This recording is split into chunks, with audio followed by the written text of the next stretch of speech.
لو حاسس انك فاشل ومش زي بقية الناس، الفيديو ده معمول عشان من فترة كنت انا كمان كده، بس استوعبت حاجة غيرت كل ده. اللي انت بتشوفهم دول وبتقارن نفسك بيهم، صدقني مش كل الوقت هما كده. واستأذنك هتكلم عن نفسي شوية.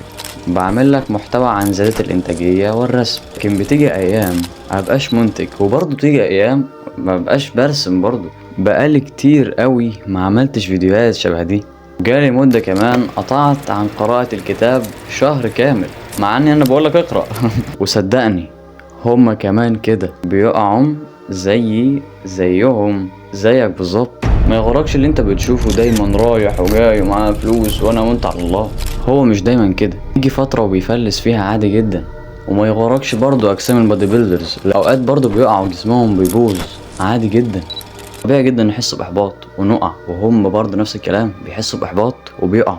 بس افتكر ان هم لما بيضعفوا وبيقعوا بيقوموا ويرجعوا تاني. ودلوقتي جه دوري ودورك عشان نقوم ونرجع تاني.